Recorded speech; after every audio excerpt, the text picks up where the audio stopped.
नमस्कार। सभी दर्शकों का बहुत बहुत स्वागत। आज मेष राशि पर चर्चा होगी और ये ऐसी चमकीली, डायनेमिक और उग्र स्वभाव वाली राशि है।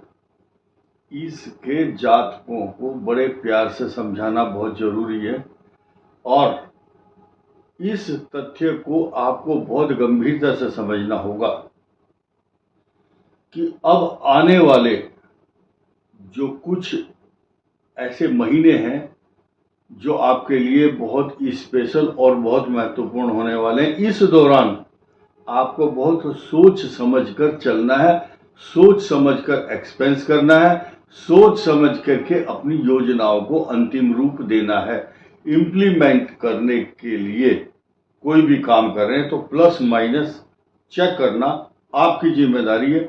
हम आपको बहुत विस्तार से बता रहे हैं। इसके बाद लास्ट में एक डायलॉग है हमारा बड़ा फेमस, यात्री अपने सामान की स्वयं रक्षा करें। हमारा काम है बताना, आपका काम है उसको इम्प्लीमेंट करना। आइए जानते हैं कुछ महत्वपूर्ण तथ्य इस बात को लेकर कि मेष राशि, देखिए कितनी सुंदर राशि है ये मेष, और इसके साथ में शुक्र।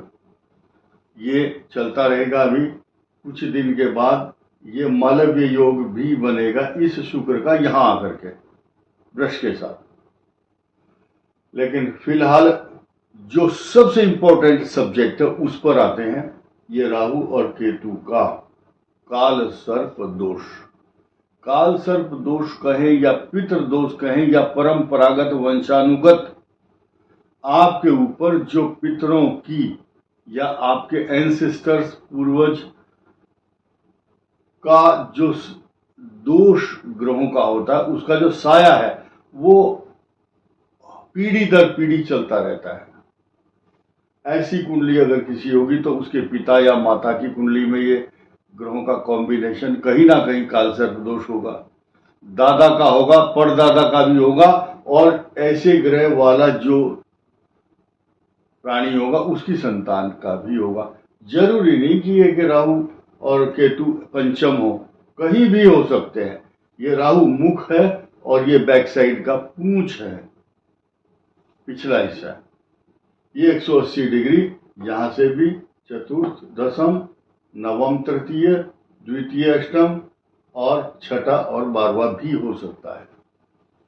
खैर, अब इसके परिणाम ज्यादा गंभीर क्यों है इस बात पर चर्चा, क्योंकि 6 जून से लेकर के 28 जुलाई तक ये समीकरण बना रहेगा। तो इसके पूरे के पूरे महत्व को समझिए।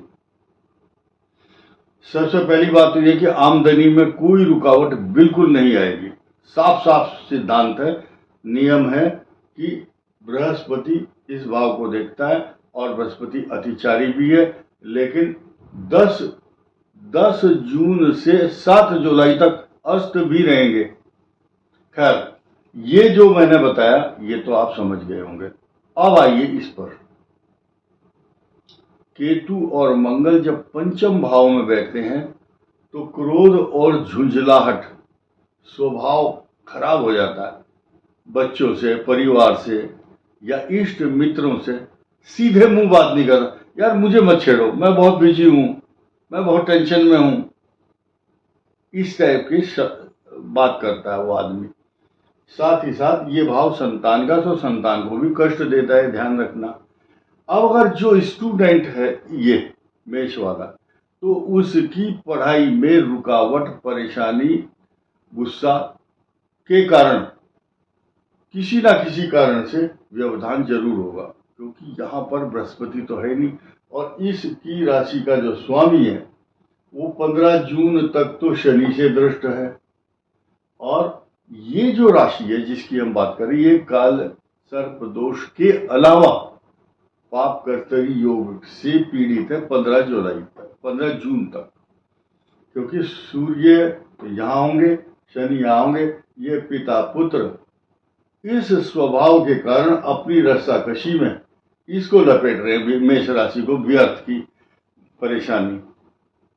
खैर, ये तो मैंने बताया कि यह है पाप कर्तरी योग। इस बात को पूरा कर लेते हैं कि ये मंगल ग्रह जब यहाँ झुंझलाहट, परेशानी, तनाव, चिंता, स्टूडेंट के लिए भी दिक्कत और संतान के लिए भी दिक्कत, ये मंगल और केतु दोनों बहुत गंभीर बात है।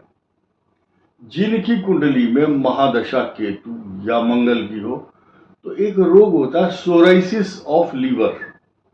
ये लीवर भी है, ये किडनी भी है, ये प्रोस्टेट भी है।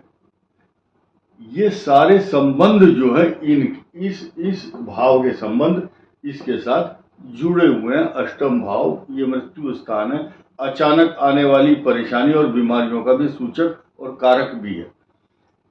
दो रिश्ते हैं यहाँ पर, देखिए ये रिश्ता क्या कहलाता है, यानी कि इस भाव का स्वामी यहाँ बैठ गया, अति तापी एक्सट्रीम हॉट प्लेनेट, और दूसरी बात ये लगन का लॉर्ड भी है। तो ये तीन समीकरण 1, 5, 8 को समझिए गंभीरता से। केतु क्या है? ट्यूमर है, गांठ है, सिस्ट है। तो किसी हिस्से में होना, महिलाओं के होना, पेट के एब्डोमिनल एरिया हो या गायनिक प्रॉब्लम हो। तो ये मंगल जब यहां दृष्टि डालता है अष्टम भाव पर, अचानक बीमारी, रिस्क फैक्टर भी है ये, और अचानक आपको समस्या प्रदान करता है।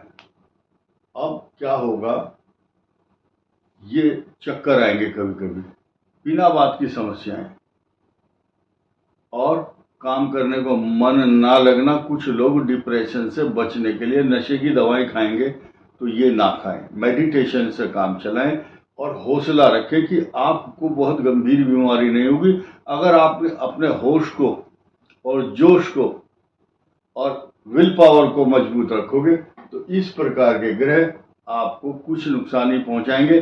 संभल कर चलना, तथा अगर किसी कोई दिक्कत है तो सेकंड ओपिनियन किसी डॉक्टर से जरूर लेनी चाहिए।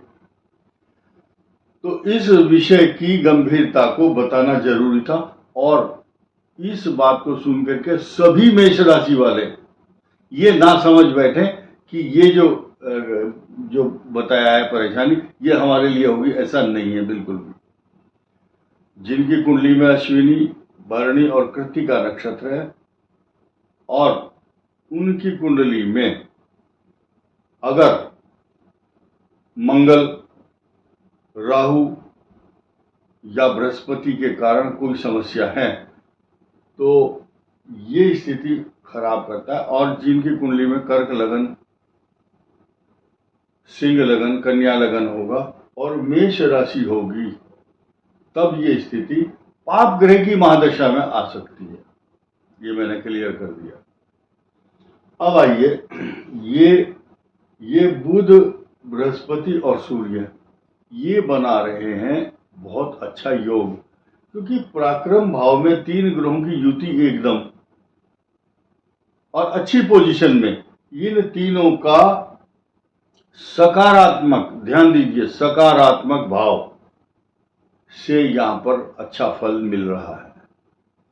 पॉजिटिव चीज ये है कि इस राशि का स्वामी यहां बैठा है और अपने घर को देखता है, और इस राशि का स्वामी यही बैठा हुआ है और इसको देखता है। सूर्य जो है ज्ञान, बुद्धि, विवेक, संतान तथा एजुकेशन, दूरदर्शिता, आपकी प्रारब्ध और पिछले जन्म की नॉलेज का स्वामी, ये बृहस्पति के साथ जब होता है तो कई हजार गुना शुभ प्रभाव भी मिलते हैं।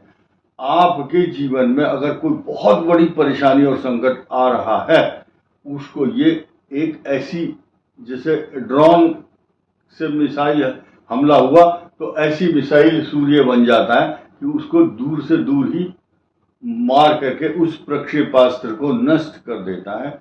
ये शक्ति सूर्य के अंदर है, ऐसी कंडीशन में जब ये पंचम भाव का स्वामी और तीसरे भाव में बैठा हुआ हो। अब देखिए नई चीज, कई हजार दोषों को दूर करने वाला अकेला राहु, लिखा है त्रिखटे एकादशे राहु सर्वारिष्ट निवारणम। 11वें भाव में राहु का होना सभी अरिष्टों का, पापों का विनाश भी करता है।